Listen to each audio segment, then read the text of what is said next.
और यही हमारा जवाब था, यही हमारा जज्बा था। और आज पाकिस्तान भी भली भांति जान गया है कि भारत का हर जवाब पहले से ज्यादा तगड़ा होता है।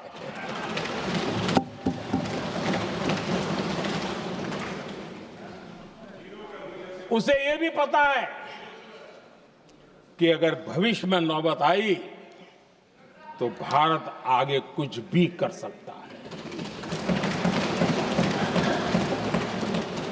और इसलिए मैं फिर से लोकतंत्र के इस मंदिर में दोहराना चाहता हूं, ऑपरेशन सिंदूर जारी है।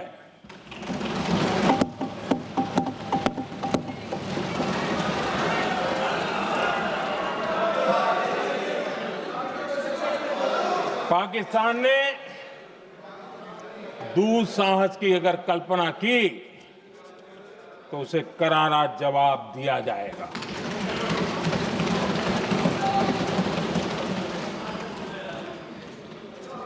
आदरणीय अध्यक्ष जी, आज का भारत आत्मविश्वास से भरा हुआ है। आज का भारत आत्मनिर्भरता के मंत्र को लेकर के पूरी शक्ति के साथ तेज गति से आगे बढ़ रहा है। देश देख रहा है भारत आत्मनिर्भर बनता जा रहा है। लेकिन देश ये भी देख रहा है कि एक तरफ तो भारत आत्मनिर्भरता की ओर तेज गति से आगे बढ़ रहा है, लेकिन कांग्रेस मुद्दों के लिए पाकिस्तान पर निर्भर होती जा रही है।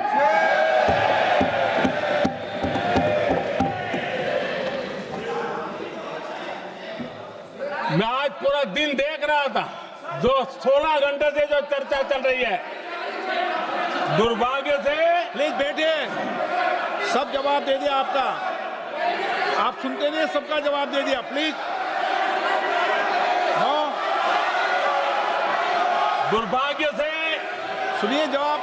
कांग्रेस को पाकिस्तान के मुद्दे इंपोर्ट करने पड़ रहे हैं।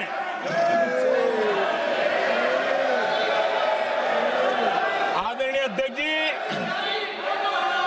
आज के वॉरफेयर में इंफॉर्मेशन और नैरेटिव्स की प्लीज बैठिए।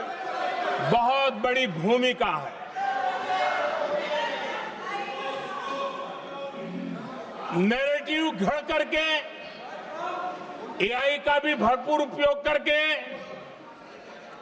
सेनाओं के मनोबल को कमजोर करने के खेल भी खेले जाते हैं। जनता के अंदर अविश्वास पैदा करने के भी भरपूर प्रयास होते हैं। दुर्भाग्य से कांग्रेस और उसके सहयोगी पाकिस्तान के ऐसे ही प्रपंच के प्रवक्ता बन चुके हैं।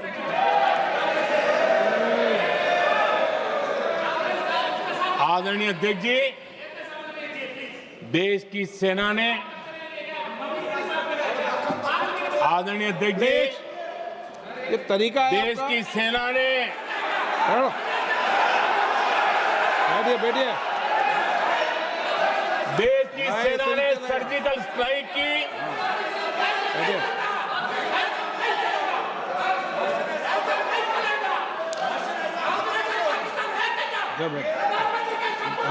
बैठिए। आदरणीय अध्यक्ष जी, देश की सेना ने सफलतापूर्वक सर्जिकल स्ट्राइक की तो तुरंत कांग्रेस वालों ने सेना से सबूत मांगे थे, लेकिन जब उन्होंने देश का मूड देखा देश का मिजाज देखा तो सुर उनके बदलने लगे और बदल करके क्या कहने लगे। कांग्रेस के लोगों ने कहा ये सर्जिकल स्ट्राइक क्या बड़ी बात है, ये तो हमने भी की थी।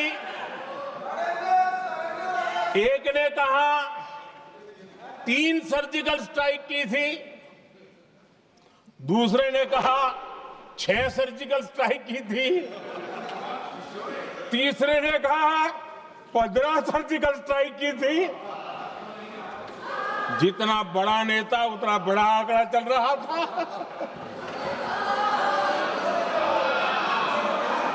आदरणीय अध्यक्ष जी, इसके बाद बालाकोट में सेना ने एयर स्ट्राइक की। अब एयर स्ट्राइक तो ऐसी थी कि वो कुछ कह नहीं सकते थे, इसलिए ये तो नहीं कहा कि भाई हमने भी की थी। उसमें तो उन्होंने समझदारी दिखाई, लेकिन फोटो मांगने लगे। एयर स्ट्राइक हुई तो फोटो दिखाओ, क्या कहां गिरा, क्या तोड़ा, कितना तोड़ा, कितने मरे, बस यही पूछते रहे। पाकिस्तान भी यही पूछता था, ये भी यही पूछते थे। इतना ही नहीं, आदरणीय अध्यक्ष जी, जब पायलट अभिनंदन पकड़े गए तो पाकिस्तान में तो खुशी का माहौल होना स्वाभाविक था कि उनके हाथ में भारतीय सेना का एक पायलट उनके हाथ लगा था। लेकिन यहां पर भी कुछ लोग थे जो कानों कानों में कह रहे थे अब मोदी फंसा, अब अभिनंदन माए मोदी ला करके दिखा दे, अब देखते हैं मोदी क्या करता है। आज डंके की चोट पर अभिनंदन वापिस आए।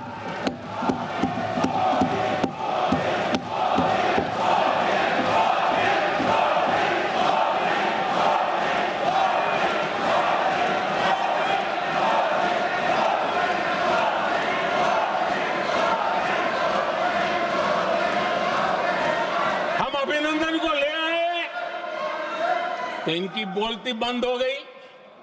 इनको लगा यार ये नसीब वाला आदमी है, हमारा हथियार हाथ से निकल गया।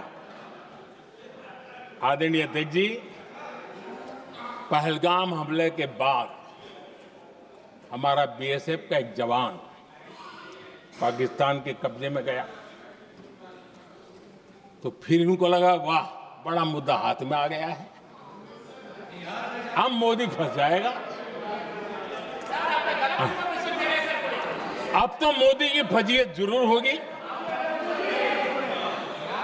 और उनकी इकोसिस्टम ने सोशल मीडिया में बहुत सारी कथाएं वायरल की कि ये बीएसएफ के जवान का क्या होगा, उसके परिवार का क्या होगा, ये वापस आएगा, कब आएगा, कैसे आएगा, न जाने क्या क्या चला दिया।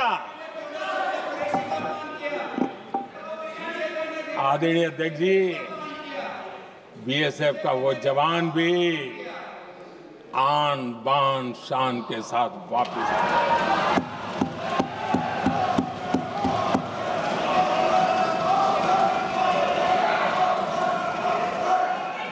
आतंकवादी रो रहे हैं, आतंकवादियों के आका रो रहे हैं और उनको रोते देखकर यहां भी कुछ लोग रो रहे हैं।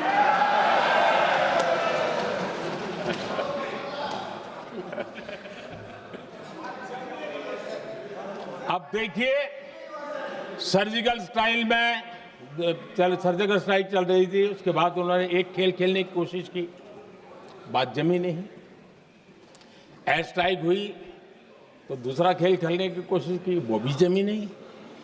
जब ये ऑपरेशन सिंदूर हुआ तो उन्होंने नया पैंतरा शुरू किया। और क्या शुरू किया? रोक क्यों दिया? पहले तो मानने को तैयार नहीं थे कि मुक्त करते, अब कहते रोक क्यों दिया। वाह रे बयान बहादुरों,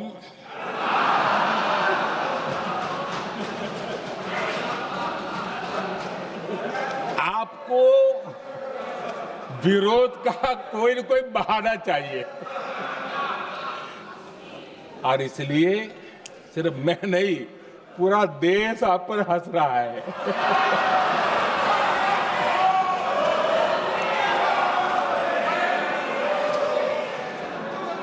आदरणीय अध्यक्ष जी,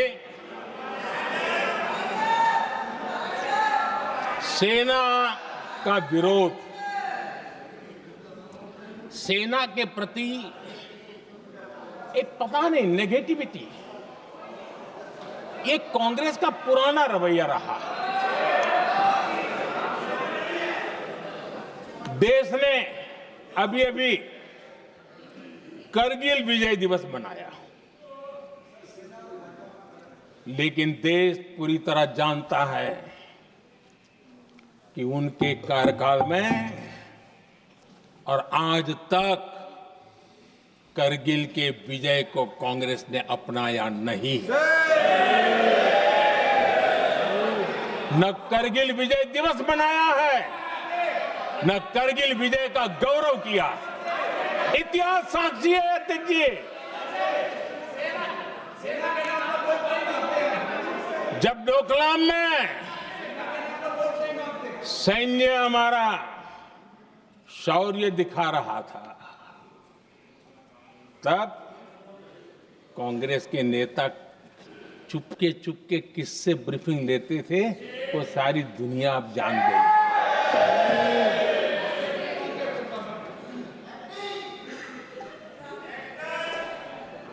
आप निकाल दीजिए पाकिस्तान के सारे बयान और यहां हमारा विरोध करने वाले लोगों के बयान, फुल स्टॉप कॉमा के साथ एक है। क्या कहेंगे इसको? और बुरा लगता है सच बोलते हैं तो। पाकिस्तान के साथ सुर में सुर मिला दिया जाता है। आदरणीय अध्यक्ष जी, देश हैरान है, कांग्रेस ने पाकिस्तान को क्लीन चिट दे दी है।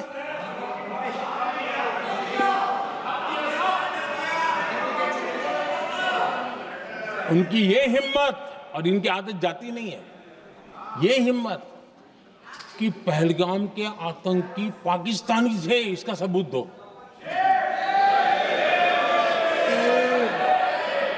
क्या कह रहे हो तुम लोग? तो कौन सा तरीका है?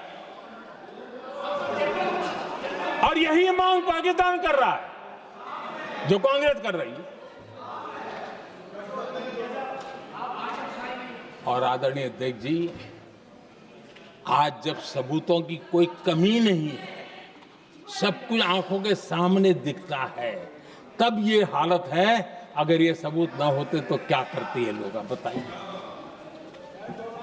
आदरणीय अध्यक्ष जी,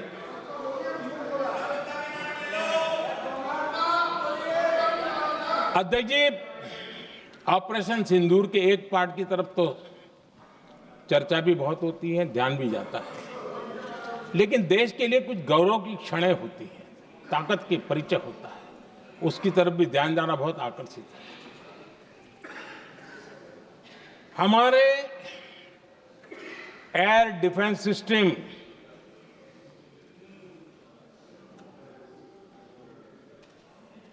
दुनिया में इसकी चर्चा है। हमारे एयर डिफेंस सिस्टम ने पाकिस्तान की मिसाइल और ड्रोन्स उसको तिनके की तरफ बिखेर दिया था।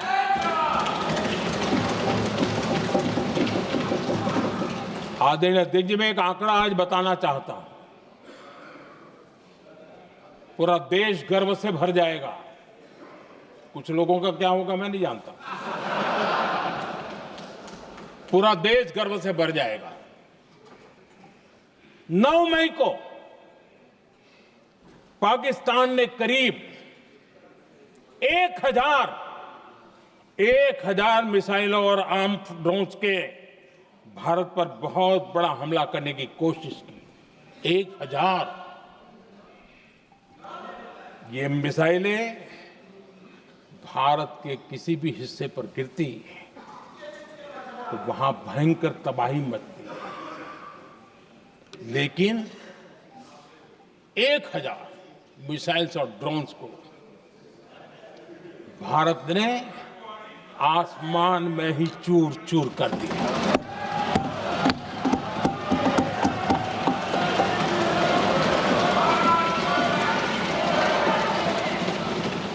हर देशवासी को इससे गर्व हो रहा। लेकिन जैसे कांग्रेस के लोग इंतजार कर रहे थे, कुछ तो गड़बड़ होगी यार, मोदी मरेगा, कहीं तो फंसेगा।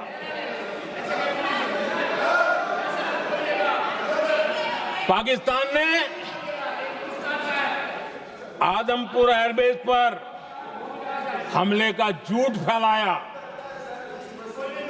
उस झूठ को बेचने की भरपूर कोशिश की, पूरी ताकत लगा दी। मैं अगले ही दिन आदमपुर पहुंचा और खुद जाकर के उनके झूठ को मैंने बेनकाब कर दिया। तब जाकर के उनको अकल ठिकाने लगी कि अब ये झूठ चलने वाला नहीं है। आदरणीय अध्यक्ष जी, जो हमारे छोटे दलों के साथी हैं, जो राजनीति में नए हैं, उनको कभी शासन में रहने का अवसर नहीं मिला, उनसे कुछ बातें निकलती मैं समझ सकता हूं। लेकिन कांग्रेस पार्टी ने इस देश में लंबे समय तक राज किया है, उसको शासन की व्यवस्थाओं का पूरा पता है, उन चीजों से वो निकले हुए लोग हैं, उनके लिए शासन व्यवस्था क्या होती इसकी समझ पूरी है, अनुभव है उनके पास। उसके बाद भी विदेश मंत्रालय तुरंत जवाब दे, उसको स्वीकारना नहीं। विदेश मंत्री जवाब दे, इंटरव्यू दे, बार बार बोले, उसको स्वीकारना नहीं। गृह मंत्री बोले, रक्षा मंत्री बोले, किसी पर भरोसा नहीं। जिसने इतने सालों तक राज किया, उनको देश की व्यवस्थाओं पर अगर भरोसा नहीं है, तब शक उठता है कि क्या हालत हो गई है इनकी। आदरणीय अध्यक्ष जी, अब कांग्रेस का भरोसा पाकिस्तान के रिमोट कंट्रोल से बनता है और बदलता है।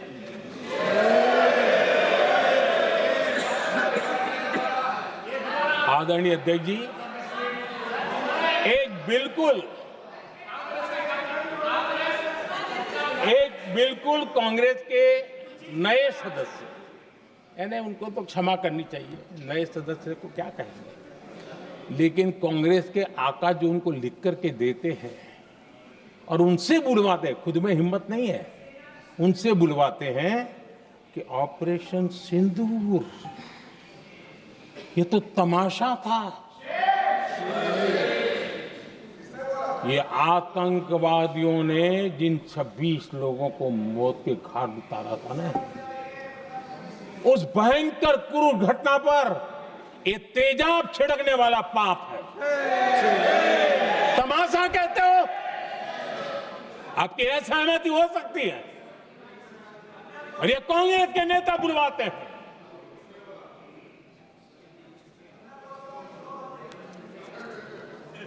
आदरणीय अध्यक्ष जी,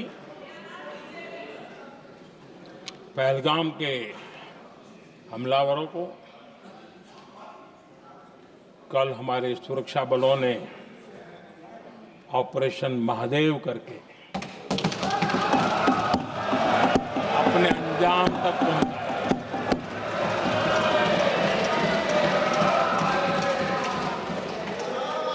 लेकिन मैं हैरान हूं, यहां ठहाके लगा के पूछा गया कि आखिर ये कल ही क्यों हुआ।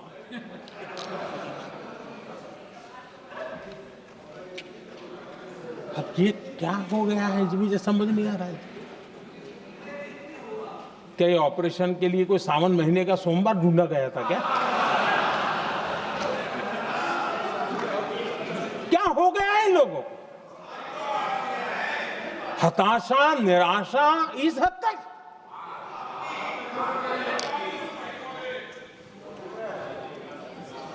और देखिए मजा, पिछले कई सप्ताह से हाँ ऑपरेशन सिंदूर वगैरह तो ठीक है, पहलगाम के आतंकियों का क्या हुआ, पहलगाम के आतंकियों का अब हुआ तो कल क्यों हुआ?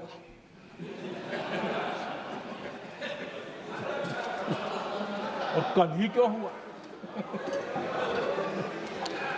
क्या हाल है अध्यक्ष जी का। आदरणीय अध्यक्ष जी,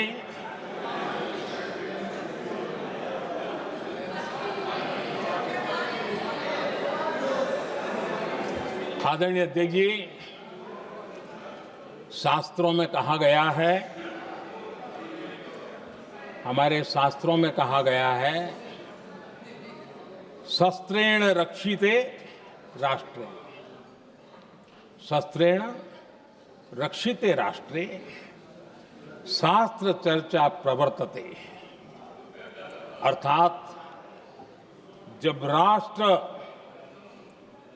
शस्त्र से सुरक्षित होते हैं तभी वहां शास्त्र की, ज्ञान की चर्चाएं जन्म ले पाती है। जब सीमा पर सेनाएं मजबूत होती हैं तभी लोकतंत्र प्रखर होता है। आदरणीय अध्यक्ष जी, ऑपरेशन सिंदूर बीते दशक में भारत की सेना के सशक्तिकरण का एक साक्षात प्रमाण है। ऐसे ही नहीं हुआ है। कांग्रेस के शासन के दौरान सेनाओं को आत्मनिर्भर बनाने के संबंध में सोचा तक नहीं जाता था। आज भी आत्मनिर्भर शब्द की मजाक उड़ाई जाती है। वैसे वो महात्मा गांधी से आया हुआ है, लेकिन आज भी मजाक उड़ाई जाती है। हर रक्षा सौदे में कांग्रेस अपने मौके खोजती रहती थी।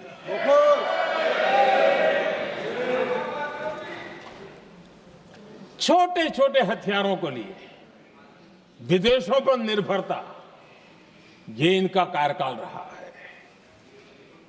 Bullet proof jacket, night vision camera तक नहीं होते थे। और लंबा लिस्ट है, जीप से शुरू होता है, बफो, हेलीकॉप्टर, हर चीज के साथ घोटाला जुड़ा हुआ है।